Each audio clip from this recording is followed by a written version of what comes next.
పునీత మత్తయి గారు వ్రాసిన పవిత్ర సువిశేషములోని భాగము. ప్రభువా నీకు మహిమ కలుగునుగాక. 5వ అధ్యాయం 1వ వచనము నుండి 12వ వచనము వరకు.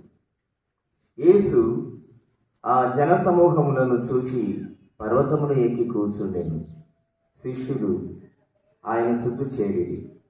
ఆయన నోరు విప్పి ఉపదేశింప ఆరంభించెను. దీనాత్ములు ధన్యులు, దేవరాజ్యము వారిది. శోకార్తులు ధన్యులు, వారు ఓదార్పబడుదురు. వినమ్రులు ధన్యులు, వారు భూమికి వారసులగుదురు.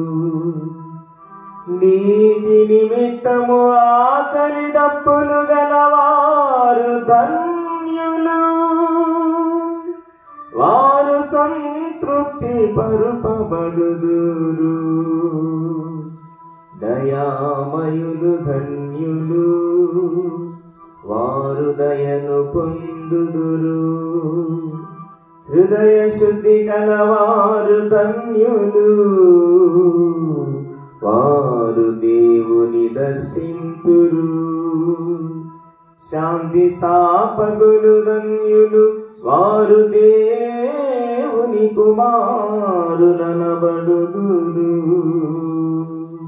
ధర్మార్థము హింసితులు ధన్యులు, దైవరాజ్యము వారిది.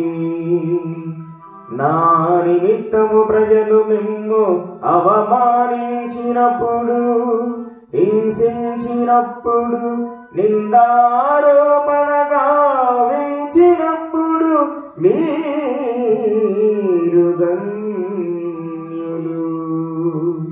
మీకు ముందు వెలసిన ప్రవక్తలను సైతము ప్రజలట్లే హింసించిరి.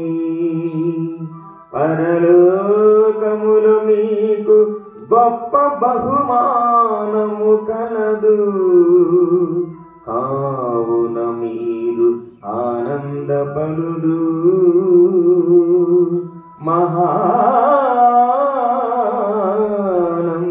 మహానందపడుడు.